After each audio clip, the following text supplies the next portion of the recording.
ഇന്നത്തെ വീഡിയോയിൽ സംസാരിക്കുന്നത് കീമിനെ കുറിച്ചിട്ടാണ്. MBBS അല്ലെങ്കിൽ എൻജിനീയറിംഗ്, ആർക്കിടെക്ചർ, മറ്റ് MBBS അലൈഡ് കോഴ്സുകൾ ഇതിലേക്കൊക്കെയുള്ള ആപ്ലിക്കേഷൻ വിളിച്ചിരിക്കുകയാണ്. നിർബന്ധമായിട്ട് നിങ്ങൾ അറിയേണ്ട ഒരുപാട് കാര്യങ്ങളുണ്ട്. നിങ്ങൾ ആപ്ലിക്കേഷനിൽ വരുത്താവുന്ന തെറ്റുകൾ. ഞാൻ എൻ്റെ മുൻ വർഷങ്ങളിലൊക്കെ ഒരുപാട് വിദ്യാർത്ഥികളെ കണ്ടിട്ടുണ്ട്. അവർ ആപ്ലിക്കേഷനിൽ വരുന്ന ചില തെറ്റുകളാണ്. പിന്നെ അവർ കരഞ്ഞു വിളിക്കും. എന്നിട്ട് പറയും, സർ ഇനി എന്തെങ്കിലും ചെയ്യാൻ സാധിക്കുമോ? ഒന്നും ചെയ്യാൻ സാധിക്കില്ല. റാങ്ക് ലിസ്റ്റൊക്കെ പബ്ലിഷ് ചെയ്താലായിരിക്കും ഇവരെന്നെ വിളിക്കുന്നതെന്ന്. അപ്പോൾ എന്തെല്ലാമാണ് അത്തരം കുട്ടികൾക്ക് വരുന്ന അബദ്ധങ്ങൾ? നിങ്ങൾ എന്തെല്ലാം കാര്യങ്ങളാണ് ശ്രദ്ധിക്കേണ്ടത്? എന്തെല്ലാം ഡോക്യുമെൻസുകളാണ് അപ്ലൈ ചെയ്യാൻ വേണ്ടത്? ഏതൊക്കെ കോഴ്സുകൾക്കാണ് കീമിന് നിങ്ങൾ അപേക്ഷിക്കേണ്ടത്? നീറ്റ് എക്സാമിനേഷൻ മാത്രം എഴുതിയാൽ മതിയോ? ഡോക്ടർ കേരളത്തിലാവണമെങ്കിൽ പോരാ. അങ്ങനെ എന്തെല്ലാം നിങ്ങളുടെ ഡൗട്ട്സുകളുണ്ടോ അതെല്ലാം ക്ലിയർ ചെയ്യുന്ന രീതിയിൽ വളരെ സ്പീഡായിട്ട് തന്നെ വളരെ കുറഞ്ഞ സമയം കൊണ്ട് നമ്മൾ കൂടുതൽ കാര്യങ്ങൾ സംസാരിക്കുന്നതാണ്. ഞാൻ Saif Alapra, the clarity mentor. അപ്പോൾ ആദ്യം നമുക്ക് അപേക്ഷിക്കാനുള്ള ഡേറ്റ് നോക്കാം. നിങ്ങൾക്ക് മാർച്ച് 27 മുതൽ ഏപ്രിൽ 17 വരെയുള്ള സമയമാണുള്ളത്. ഏപ്രിൽ 17 വൈകുന്നേരം 5 മണി വരെയാണ് അപേക്ഷിക്കാൻ സാധിക്കുക. അപ്പോൾ നിങ്ങളിങ്ങനെ ഏപ്രിൽ 17 വരെ ഉണ്ടല്ലോ എന്നൊന്നും കരുതി നിൽക്കരുത്. നിങ്ങളുടെ എക്സാമിനേഷൻസ് ഒക്കെ ഓൾറെഡി കംപ്ലീറ്റഡ് ആണ്, സ്കൂളൊക്കെ പൂട്ടിയിട്ടുണ്ടാവും. പെട്ടെന്ന് തന്നെ നിങ്ങളിതിൻ്റെ അപ്ലിക്കേഷൻ പ്രൊസീജിയറിലേക്ക് മൂവ് ചെയ്യുക. അതിന് മുന്നേ നമ്മൾ ശ്രദ്ധിക്കേണ്ട കുറച്ച് കാര്യങ്ങളുണ്ട്. ഈ അപ്ലിക്കേഷൻ ചെയ്യുന്നതിന് വേണ്ടിയിട്ട് നമ്മൾക്ക് വേണ്ട കുറച്ച് മെറ്റീരിയൽസുകളുണ്ട്. അപ്പോൾ ആദ്യം ഞാൻ വീഡിയോയിൽ ആ മെറ്റീരിയൽസിനെ കുറിച്ച് പറയാം, പിന്നെ ബാക്കി ഡീറ്റെയിൽസിലേക്ക്. കാരണം ഈ മെറ്റീരിയൽസ് നിങ്ങൾ ഇന്നോ അല്ലെങ്കിൽ നാളെയൊക്കെ തന്നെ അക്ഷയ സെൻറ്ററിലോ അല്ലെങ്കിൽ കോമൺ സർവീസ് സെൻറ്ററിലൊക്കെ പോയിട്ട് അപ്ലിക്കേഷൻ കൊടുക്കണം. കാരണം ഒരുപാട് അപേക്ഷകൾ വരുമ്പോൾ വില്ലേജ് ഓഫീസർമാർക്ക് അത് തരാനുള്ള ബുദ്ധിമുട്ടുകളുണ്ടാവും. അതുപോലെ മാർച്ച് മാസത്തെ തിരക്ക് വേറെയുണ്ട്.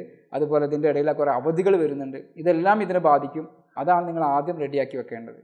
നിങ്ങൾക്ക് വേണ്ട ഒരു കാര്യം എന്ന് പറയുന്നത്, നിങ്ങൾ ഈ OBC വിഭാഗത്തിലോ SC/ST അതേപോലെ തന്നെ EWS വിഭാഗത്തിൽ വരുന്നുണ്ടെങ്കിൽ വില്ലേജ് ഓഫീസിൽ നിന്നും നിങ്ങൾക്ക് ലഭിക്കുന്ന നോൺ ക്രിമിനൽ സർട്ടിഫിക്കറ്റ് ആണ് വേണ്ടത്, അല്ലെങ്കിൽ EWS സർട്ടിഫിക്കറ്റ്. SC/ST ആണെങ്കിൽ പിന്നെ തഹസീൽദാർ നിന്നാണ് ലഭിക്കുക. രണ്ട് കാര്യം ശ്രദ്ധിക്കുക. ഒന്ന്, വില്ലേജ് ഓഫീസിൽ നിന്നായിരിക്കും നിങ്ങൾക്ക് സർട്ടിഫിക്കറ്റ് ലഭിക്കേണ്ടത്. കേരള സർക്കാരിനാണ് വില്ലേജ് ഓഫീസിൽ നിന്ന് കിട്ടുക. കേന്ദ്ര സർക്കാരിന് വേണ്ടിയുള്ള സർട്ടിഫിക്കറ്റാണ് നമുക്ക് താലൂക്ക് ഓഫീസിൽ നിന്ന് കിട്ടുക. അപ്പോൾ നിങ്ങൾ നീറ്റിനോ വേറെ എന്തെങ്കിലും കേന്ദ്ര ആവശ്യത്തിന് വേണ്ടി മേടിച്ച സർട്ടിഫിക്കറ്റ് ആണെങ്കിൽ അതിവിടെ അപ്ലോഡ് ചെയ്യരുത്, നിങ്ങൾക്ക് റിസർവേഷൻ ലഭിക്കില്ല. ഒന്നാമത്തെ കാര്യം. രണ്ട്, ശ്രദ്ധിക്കേണ്ട കാര്യങ്ങളെന്ന് പറയുന്നത്, നിങ്ങൾക്ക് കിട്ടുന്ന സർട്ടിഫിക്കറ്റിൽ ഒരു പർപ്പസ് ഉണ്ടാവും എന്തിനാണെന്നുള്ളത്. അവിടെ എഡ്യൂക്കേഷനും ഉണ്ടാവും, ജോബും ഉണ്ടാവും. ഒരിക്കലും നിങ്ങൾക്ക് കിട്ടുന്ന സർട്ടിഫിക്കറ്റ് ജോബ് പർപ്പസിനുള്ളതാണെങ്കിൽ അത് റിജക്റ്റ് ചെയ്യും. എഡ്യൂക്കേഷൻ പർപ്പസിനാണെന്ന് ഉറപ്പുവരുത്തുക. മറ്റൊന്ന് നാറ്റിവിറ്റിയാണ്. നാറ്റിവിറ്റിക്ക് പകരം നിങ്ങൾക്ക് SLC ബുക്കോ പാസ്പോർട്ടൊക്കെ നിങ്ങൾക്ക് ഉപയോഗിക്കാവുന്നതാണ്. എന്നാൽ നാറ്റിവിറ്റി സർട്ടിഫിക്കറ്റ് ഉണ്ടെങ്കിൽ നല്ലതാണ്. മറ്റൊന്ന് ഇൻകം സർട്ടിഫിക്കറ്റാണ്. Income certificate. ഇത്രയും സർട്ടിഫിക്കറ്റുകൾ നിങ്ങൾ എന്ത് ചെയ്യണം? നേരത്തെ തന്നെ വില്ലേജ് ഓഫീസിൽ നിന്ന് മേടിച്ച് വെക്കണം. മറ്റൊന്ന്, പിന്നെ വേറെ എന്തെങ്കിലും ഡിസേബിലിറ്റിയോ അല്ലെങ്കിൽ അത്തരം കാര്യങ്ങളൊക്കെ വരുന്ന ആളുകൾ, അല്ലെങ്കിൽ വേറെ എന്തെങ്കിലും സ്പെഷ്യൽ റിസർവേഷനൊക്കെ ഉണ്ടെങ്കിൽ ആ റിസർവേഷൻസ് അനുസരിച്ചുള്ള സർട്ടിഫിക്കറ്റുകളും നിങ്ങൾ മേടിച്ച് വെക്കണം. അപ്പോൾ നിങ്ങൾ അപ്ലൈ ചെയ്യാൻ പോകുമ്പോൾ നിങ്ങളുടെ കയ്യിൽ എന്തൊക്കെയാണ് വേണമെന്ന് ചോദിച്ചു കഴിഞ്ഞാൽ, ഒരു ഇമെയിൽ ID, മൊബൈൽ നമ്പർ ഒക്കെ വേണം. അതിന് പുറമെ നിങ്ങളുടെ പുതിയൊരു ഫോട്ടോ വേണം, സ്കാൻ ചെയ്തിട്ടുള്ള ഫോട്ടോ. നിങ്ങളുടെ സിഗ്നേച്ചർ സ്കാൻ ചെയ്തിട്ടുള്ള ഫോട്ടോ വേണം. പിന്നെ ഇതെല്ലാം നിങ്ങൾക്ക് JPEG ഫോർമാറ്റിലാണ്. പിന്നെ നിങ്ങൾക്ക് PDF ഫോർമാറ്റിൽ വേണ്ടത്. SLC സർട്ടിഫിക്കറ്റ് വേണം.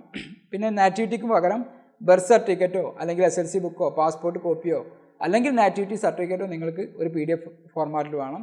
പ്രൂഫ് ഓഫ് ബർത്ത് നിങ്ങൾക്ക് PDF ഫോർമാറ്റിൽ വേണം. പിന്നെ പ്രൂഫ് ഓഫ് ബർത്ത് ആണ് വേണ്ടത്. അത് നിങ്ങൾക്ക് ജനന സർട്ടിഫിക്കറ്റ് പോലുള്ള കാര്യങ്ങൾ അതിനു വേണ്ടി ഉപയോഗപ്പെടുത്താവുന്ന. പിന്നെ ഞാൻ നേരത്തെ പറഞ്ഞിരിക്കുന്ന നോൺ ക്രിമിനൽ SC/ST അല്ലെങ്കിൽ EWS വിഭാഗത്തിൽ വരുന്നവർക്ക് അതാത് സർട്ടിഫിക്കറ്റുകൾ PDF രൂപത്തിൽ ലഭിച്ചത് വേണം. അതൊക്കെ നമുക്ക് ലഭിക്കുമ്പോൾ തന്നെ PDF രൂപത്തിൽ അക്ഷയ ബാക്കിയുള്ള സ്ഥലത്ത് നിന്ന് കിട്ടും. ആ PDF അപ്ലോഡ് ചെയ്താൽ മതി. പിന്നെ വേറെ എന്തെങ്കിലും സ്പെഷ്യൽ റിസർവേഷൻസ് ഉണ്ടെങ്കിൽ അത്തരം സർട്ടിഫിക്കറ്റുകൾ, ഇൻകം സർട്ടിഫിക്കറ്റുകൾ, ഇത്തരം സർട്ടിഫിക്കറ്റുകളൊക്കെ നിങ്ങളെടുത്ത് PDF രൂപത്തിലും ഇമേജ് രൂപത്തിലും ഉണ്ടായിരിക്കുക എന്നുള്ളതാണ് ആദ്യം ശ്രദ്ധിക്കേണ്ട കാര്യങ്ങൾ. ഇനി നമ്മൾ സംസാരിക്കാൻ പോകുന്നത് ഏതൊക്കെ കോഴ്സുകൾക്ക് വേണ്ടിയിട്ടാണ് ഇത് അപ്ലൈ ചെയ്യേണ്ടതെന്നുള്ളത്. അപ്പോൾ അതിൽ ശ്രദ്ധിക്കേണ്ട കാര്യങ്ങൾ 3 നമുക്ക് തരംതിരിക്കാം.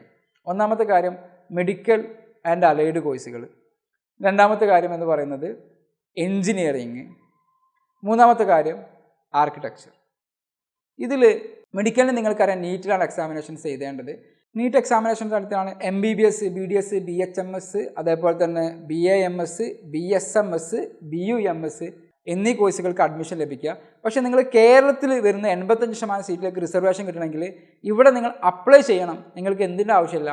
എക്സാമിനേഷൻ എഴുതേണ്ട ആവശ്യമില്ല. പക്ഷേ കീമിൽ നിങ്ങൾ നിർബന്ധമായിട്ടും അപ്ലൈ ചെയ്തിരിക്കണം.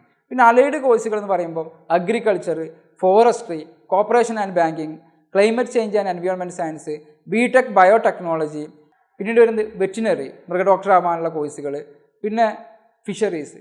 ഇത്രയും കോഴ്സുകളിലേക്കും നിങ്ങൾ എഴുതേണ്ട എക്സാമിനേഷൻസ് നീറ്റാണ്. പക്ഷേ അപേക്ഷ എന്ത് ചെയ്യണം? കീമിൽ നിങ്ങൾ കൊടുക്കണം. എഞ്ചിനീയറിംഗ് കോഴ്സുകൾ എന്ന് പറയുമ്പം APJ അബ്ദുൽ കലാം യൂണിവേഴ്സിറ്റിയുടെ അണ്ടറിൽ വരുന്ന എല്ലാ എഞ്ചിനീയറിംഗ് കോഴ്സുകളും കേരള കാർഷിക സർവകലാശാലയിൽ വരുന്ന കോഴ്സുകൾ ഇതിനൊക്കെ വേണ്ടിയിട്ട് നിങ്ങൾ എന്ത് ചെയ്യണം? ഇതിന് എക്സാമിനേഷൻസ് എഴുതണം, അപ്ലൈ ചെയ്യും വേണം, എക്സാമിനേഷൻസ് എഴുതും വേണം. B.Pharm കോഴ്സിന് വേണ്ടിയിട്ടും ഫാർമസി കോഴ്സിന് വേണ്ടിയിട്ടും ഇതേപോലെ തന്നെ നിങ്ങൾ ഈ ഒരു എക്സാമിനേഷൻ അപ്ലൈ ചെയ്യണം. ആർക്കിടെക്ചറിന് വേണ്ടി നിങ്ങൾ അപേക്ഷിക്കുകയാണ് വേണ്ടത്. അതിനുള്ള എക്സാമിനേഷൻ കണ്ടക്ട് ചെയ്യുന്നത് നാറ്റ് ആയിരിക്കും. ഇവിടെ നിങ്ങൾ നേരത്തെ നീറ്റിന് പറഞ്ഞതുപോലെ അപേക്ഷിക്കുകയാണ് വേണ്ടത്. അപ്പോൾ ആ ഭാഗവും നിങ്ങൾക്ക് ക്ലിയർ ആയിട്ടുണ്ടാകുമെന്ന് പ്രതീക്ഷിക്കുന്നു. ഇനി ഇതിൻ്റെ കോഴ്സിൻ്റെ ഫീസ് പറയാം. എഞ്ചിനീയറിങ്ങോ അല്ലെങ്കിൽ B.Pharmനൊക്കെ അപേക്ഷിക്കുന്ന ആളുകളാണെങ്കിൽ ജനറൽ കാറ്റഗറി 875 രൂപയും SC 375 രൂപയും, STക്ക് ഫീസില്ല. ആർക്കിടെക്ചറോ അല്ലെങ്കിൽ മെഡിക്കൽ അനുബന്ധ കോഴ്സുകൾ മാത്രമാണെങ്കിൽ 625 രൂപയാണ്, SC 250, മറ്റുള്ളവർക്ക് ഫീസില്ല. ഇനി എല്ലാം കൂടെ അപ്ലൈ ചെയ്യണമെങ്കിൽ 1125 രൂപ, 500 രൂപ SCക്ക്, മറ്റ് ST വിഭാഗങ്ങൾക്ക് ഫീസില്ല. ഇതാണ് ഇതിൻ്റെ ഫീസിൻ്റെ ഒരു ഘടന എന്ന് പറയുന്നത്. ഈ വർഷം ഓൺലൈനായിട്ടാണ് എക്സാമിനേഷൻസ് നടക്കുന്നത്. ഇതുമായിട്ട് ബന്ധപ്പെട്ട സംശയങ്ങളുടെ കമൻറ്റ് ചെയ്യുക. ഇതുമായിട്ട് ബന്ധപ്പെട്ട കൂടുതൽ വീഡിയോസ് താമസിയാതെ തന്നെ ചാനൽ അപ്ലോഡ് ചെയ്യുന്നതാണ്. അപ്പം ചാനൽ സബ്സ്ക്രൈബ് ചെയ്യാനും മറ്റുള്ള ആളുകളിലേക്ക് ഷെയർ ചെയ്യാനും മറക്കണ്ട. Thank you for watching.